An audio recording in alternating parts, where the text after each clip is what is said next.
Simon's number calling. Simon, where have you been? Why can't I call you? Hello, is it Mrs. Green? Yes, who is it? Ma'am, are you at home and could you find a place to sit down? Excuse me? Yes. What's happening? Ma'am, your husband, Simon Green, was rescued from a house fire. He is at our hospital right now. What? Where is he right now? How is he? I'll send you the address of the hospital via text. Fortunately, your husband is in stable condition. Oh God, thank God. Ma'am, we'd appreciate it if you could make your way to the hospital as soon as possible. Thank you so much. I'm coming. I'm Hillary, and I've been married to my husband Simon for almost a decade now. We have had our ups and downs, but for the most part, we have been happy together. Of course, we have had our fair share of arguments, but who hasn't? Our biggest issue was always about our children. We have a daughter and a son who are 8 and 5 years old. It's not that I thought I cared more about them than my husband did, but we had very different ideas about how to raise them. I had always been more focused on their education and making sure they have a good future, while Simon was more laid back. I wanted Simon to spend more time with them, but he had always been so busy with work, and I was left to feel like I had to do everything for them. At first, we were able to compromise and find a middle ground. But as the years went on, our disagreements became more frequent and more intense. I always felt like I was the one who made the compromises just to make my husband comfortable. It got to the point where we were constantly fighting about it, and it was putting a strain on our marriage. I knew something had to change, but I didn't know what to do. I didn't want to give up on my marriage, but I also couldn't keep living like this. It was a difficult time, and I wasn't sure how we were going to get through it. I started feeling really lonely and overwhelmed in my own marriage. Simon's behavior had changed, as he seemed distant and uninterested in our marriage. I began feeling like he was getting colder and colder by the day. My mind started racing with all sorts of horrible thoughts, and I couldn't help but wonder if he was seeing someone else. I tried to check his phone, paying attention to his clothes and any other details that could confirm my suspicions, but I couldn't find anything. Simon had always been good at covering his tracks, and I couldn't find a single shred of evidence to support my fears. Then I tried trusting him. I worked on my own self-esteem and convinced myself that I was just being paranoid. Despite my efforts, I couldn't stop the nagging feeling that something was terribly wrong. I was consumed by my fears, and it was affecting every aspect of my life. I couldn't concentrate at work, and I was constantly on edge, waiting for the other shoe to drop. To make matters worse, Simon would be working late sometimes, and he would never even try to reassure me that he got me in the back of his mind. I was always left at home wondering if he was spending time with another woman. One night, I mustered up the courage to confront him. I asked if there was anything that made him unhappy about our marriage and if he was seeing someone else. Simon brushed it off and told me that I was just overthinking. He told me that I might just be too tired from caring for the kids, and that in just a few years I would be spending more time working and our marriage would get better. I wanted to believe him, but I couldn't. I knew that something was wrong. One day, I dropped the kids off at school and followed my husband as he drove to work, I felt like a crazy woman, but it was what I had to do to put my mind at ease. I promised myself that if I didn't find anything suspicious, I would turn myself to therapy instead of suspecting my husband all the time. As I followed him, I found out that he was driving to buy some flowers and then to visit a strange house. I had never seen it before. My heart sank as I watched him text someone and then wait for them to open the gate. It was a woman. I couldn't believe what I was seeing. My mind was racing with all sorts of questions and doubts. Who was this woman? Why was Simon visiting her? Was he really cheating on me? I was ready to catch him red-handed, but then I realized that I knew that woman. She was Patricia, his mother's former neighbor and close friend. His mother had passed away a few years back, and Patricia was one of her closest people. It all started to make sense now. I checked the calendar and saw that it was a few weeks prior to Mother's Day. He must have been visiting her to make sure that she was doing well despite his mother's passing. I felt a rush of relief wash over me. All the doubts and suspicions vanished, and I felt ashamed for doubting Simon. I realized that I had been so blinded by my own insecurities that I hadn't given him the benefit of the doubt. Plus, I thought it was sweet that he visited the house of his mother's friend for that special day. I was reminded of what a loving and affectionate person that my husband was.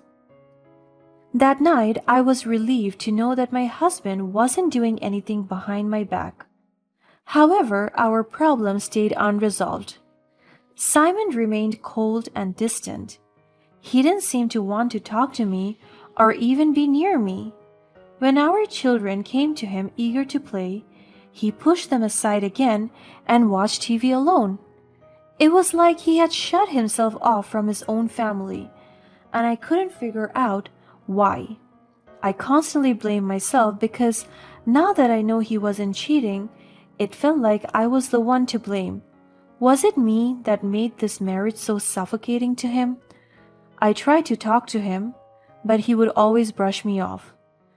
To make matters worse, just a few days after that, he announced that he was going on a business trip in the next few days. He didn't even bother to ask me if it was okay. He was just letting me know.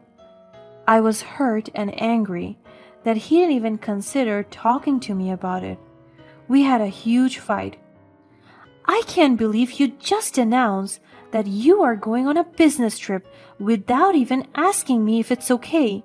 Do you not care about how I feel? It's just a business trip, Hillary. I didn't think it was a big deal. Of course it is a big deal. You can't just leave me with the kids and not even talk to me about it. I have my own work and responsibilities too. But this is an important trip for my career. I thought you would understand. I do understand, but that doesn't mean you can just make decisions without me. We are a team, remember? I'm sick of this, Hillary. I can't make decisions for myself anymore. What? You're being unreasonable. You need to communicate with me in a more thoughtful way. This is not about you making decisions for yourself. This is about how your decisions affect all of us. He didn't say anything and just walked out of the room. I was left standing there feeling frustrated and alone.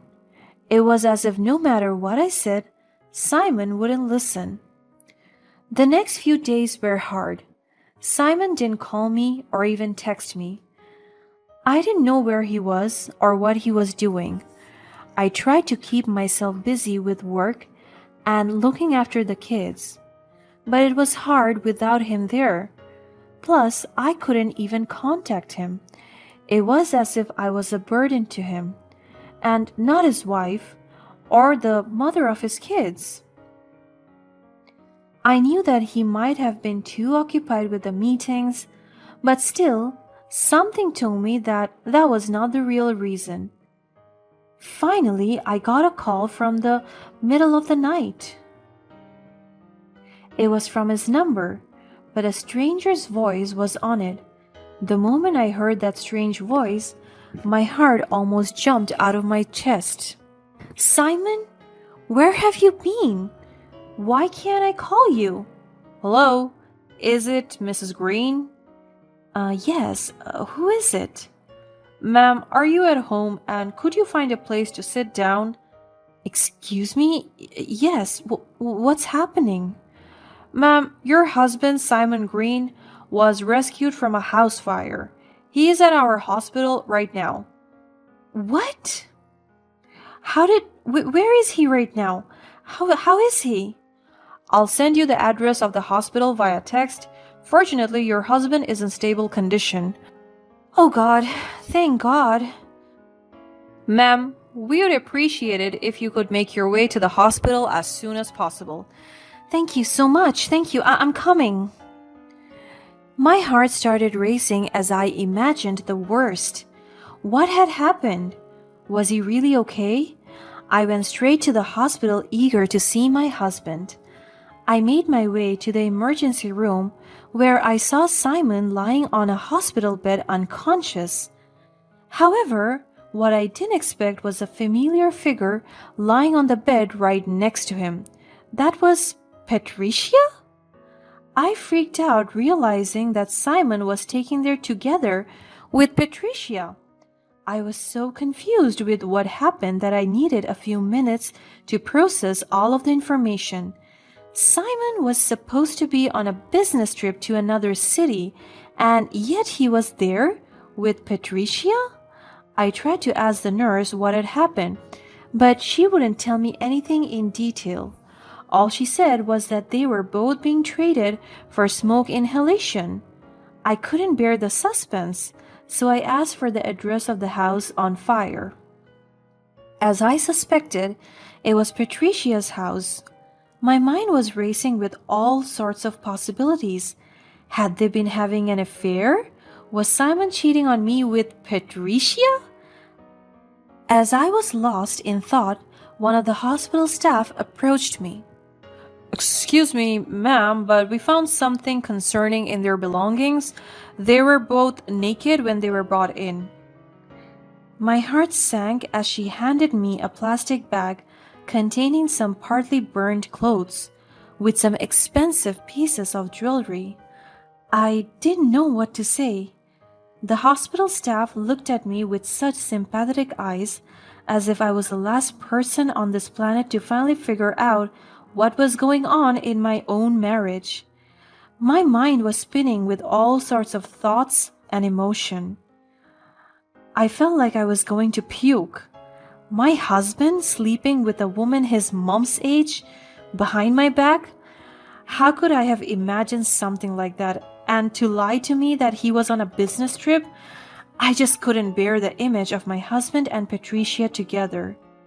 That day when he visited her to give her the flowers, and after that he would come home to me and our children like he did nothing wrong. I thought that I would never be able to leave that out of my memory. I was shaken and disgusted to the core. After I found out about Simon and Patricia, I left the hospital right away. I couldn't bear to see them or hear any more about what had happened. My mind was made up. I was completely shocked by what I had seen and heard, and I knew that I wanted a divorce. When I got home, I started preparing for divorce immediately. I didn't want to waste any time. I hired a lawyer, and we began the process of separating our assets and making arrangements for custody of our children. What's more, I called the reporters and set up meetings to tell them about our story. They say never air your dirty laundry in front of others, but I disagree. I didn't care about getting embarrassed anymore. I wanted people to know the kinds of people Simon and Patricia were, and the reporters didn't hesitate to jump right into such a hot topic. Cheating husband caught in a house fire? That story should be all over the town's news. It was a difficult time for me, but I knew that I couldn't stay married to someone who had cheated on me and betrayed my trust. I deserved better, and I was determined to get it. In the end, Simon and Patricia were understandably embarrassed in front of everyone we knew. Our social circle was small, and the news of their affair had spread quickly. They both lost friends and respect in the community. After a few months, I heard that they were broken up and that Patricia was forced to move somewhere else. I never had to see her face again. After the divorce was final, Simon also had to pay an enormous amount of child support, which he struggled to keep up with. He had always been a successful businessman, but the scandal had damaged his reputation and cost him his clients. As for me, I focused on rebuilding my life and moving forward. It wasn't easy, but I found strength in my children and in the support of my family and friends. I also started taking care of myself and pursuing my passions, which helped me heal and find joy in life again. Eventually, I met someone new, a kind and loving man who respected and cherished me. His name was Dave. We fell in love and got married, and he became a wonderful stepfather to my children. With him by my side, I felt happy and fulfilled. Years went by, and I looked back on that dark time as a distant memory. Simon and Patricia had long faded from my life, and I was grateful to have moved on and found true happiness. In the end, I learned that sometimes the most painful experiences can lead to the greatest growth and blessings. I was grateful for the lessons I had learned and for the love and joy that filled my life. And I knew that no matter what challenges lay ahead, I would always have the strength and resilience to overcome them.